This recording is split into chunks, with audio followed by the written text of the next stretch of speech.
And now it puts the pressure back on Arsenal. This title race is definitely not over yet, and City had to take care of business. I've been there as a player where when you're chasing another team, you can control the controllables, and City right now have to win out, given that they have the big FA Cup final this coming weekend. Only a couple of games to go in this title race.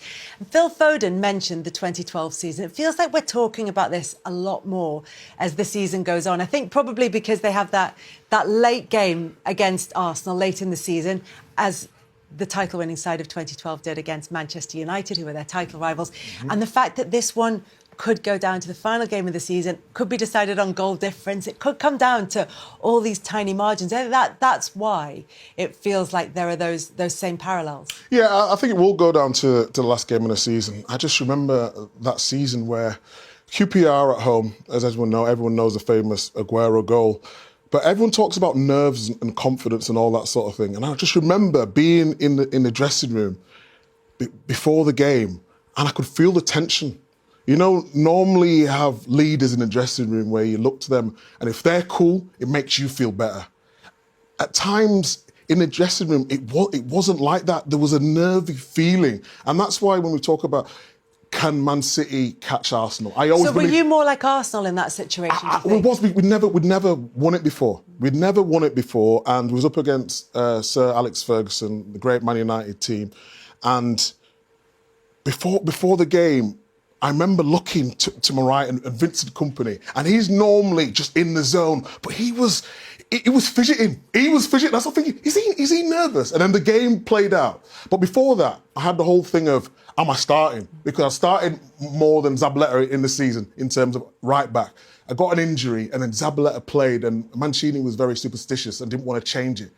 And I was thinking, when he's writing the names on the board, he's mad because you're looking when he does it to go down, and I'm thinking wait for the Richards. He used the second name, but he went Zabaleta. So I'm raging before the game. I'm thinking QPR. I want to be playing the biggest game in the history for years, and then I was sulking. I was sulking on the bench, thinking I want to be that, and not even that. The way the game went, in terms of Mancini, when it got to 60, 70 minutes, it would always go to 5 at the back. But that game didn't pan out that way. It was, we scored, QPR scored, then they scored again. So he's going to put attacking players, not defending. So I'm on the bench just sulking. And then I was thinking about me. I thought, it's not about me, it's about the team. Look at the effort for the whole season. It took you a while. I know, it did take me a while. Then Dzeko scored. And then you start to believe then. And you're thinking, who's a top player who can do something for you? And it could only be someone like Sergio Aguero. And that moment still, you know, I get nervous, I get shivers when I'm talking about it, because I never believe I would win a Premier League. Winning the FA Cup the season before was enough for me. I come through the academy, I missed out on the Youth Cup, got to the final, lost against Liverpool, but then to win an FA Cup, that was enough for my career. To win a Premier League, it was the best feeling ever. And that's why for Arsenal, the similarities are... Mind games here, isn't it? As he's opening I feel like you should be in the dressing room. This should be you'd be in the dressing room pre-match. Are you okay? No, I'm still okay. I've just got over it now. And then for Arsenal on one side are going through that, and there'll be things that they've had along the season where it gets you up, it gets you down. But even with the experienced players that we had, there was always nerves, and that's why if it goes down to the last game of the season, anything can happen. It's the same in every sport, isn't it? You know, you see even the greats, once pressure comes on them, do strange things. Correct. I remember thinking about, Rory McIlroy wanted the Masters so badly. Yes. And the first time, and he's hit a shot on 13 that was just so uncharacteristic of him. But that's what pressure does. And it's the same with the Premier League. You know, Arsenal want it, the manager wants it, desperation. Yes. And they feel like they climbed the mountain on the Sundays. So anything can still happen. But I'm sticking with it. I just think Arsenal have come this far now. But I love the speech. Hi, Mikel. Good morning.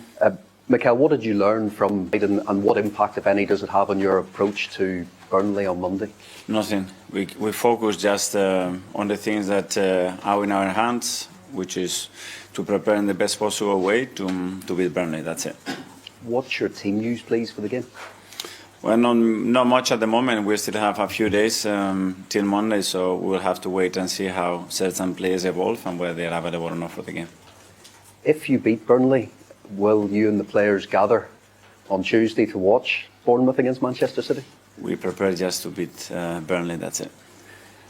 It's 10 years ago since Jamie Vardy had his Leicester teammates around to his house to watch Chelsea help them seal the title. I'm just wondering, is there a player in the squad who would be a most likely candidate to host that kind of evening? Again, I'm sorry, we're not thinking about that type of thing. It's the only focus is on Burnley and winning that game. That's the things that we can control. What can you say about the focus at the moment? Because here you are at this stage of the season again, 2 games away, potentially a week away from winning the league. Well, the team is really present. It's just is living the moment. It's emotional in a really good state. I think the energy level is the right one. We have most players available now. Okay, we lost Ben the other day, but the other ones are coming back as well. So yeah, and everybody obviously is so enthusiastic and so positive about the way that we can finish the season. In an ideal world, you won't need goal difference, but is that on your mind as part of the preparation for these games? First of all, you have to earn the right to win the game, and obviously, if I make a difference with more goals, that's obviously even better. But yeah, we all play in very tough matches. We had a really tough match against West Ham. We managed to win it, and it was a great feeling. But we know ideally that scoring goals is going to be important. On that West Ham game, what have you made of the reaction to that West Ham disallowed goal in the days that followed? And in general, how do you find the consistency around decisions in a packed penalty area? Yeah, well, the reaction from our side extremely positive because we were so happy with the outcome and the fact that we won the game, such an important game for us as well. And we had a really intense week as well with the semi-final of the Champions League. In relation to the reaction, I haven't seen any of that. I'm sorry. I'm very consistent on that since July to now. I think it's very clear. I mean, I think anybody has played football, no discussion about the decision, and I'm glad they took the right one. And it's a clear blow for Ben White, obviously. Yeah. Will he miss the World Cup if called upon? Do you know that? We have to wait and see. It looks like a long-term injury, so at the moment the focus is that when can we have him back to be available for Arsenal, and that's not going to happen in many weeks. It's that pressure is on. That game in hand now goes to Manchester City, and now it's just a 2-point lead for Arsenal at the very top of the table. A little nervy now for Arsenal. Yet again. Both teams have finals to play for. Obviously, Arsenal, the Champions League, and Manchester City with the FA Cup. But this was a huge match for City, and they were able to do it with a fantastic performance despite a rotation, but still a very professional performance from Manchester City when they needed it most. When you think of teams that challenge for Premier League titles or any trophy in world football, you need to have every single player on your squad, every single player in your team contributing in both boxes. And we saw that today for Manchester City. And you're right to point out the just number of changes that Pep made, and we'll get to that in a bit. But it was so good to see City go to this business as usual sort of presence. The first goal was everything. The first goal was so important, and to get it from some supporting cast members who have kind of been left out in the cold, or so we thought, is everything Pep will want to see. But I just love the professional environment. I love the professional mentality, and now it puts the pressure back on Arsenal. This title race is definitely not over yet, and City had to take care of business. I've been there as a player where when you're chasing another team, you can control the controllables, and City right now have to win out, given that they have the big FA Cup final this coming weekend.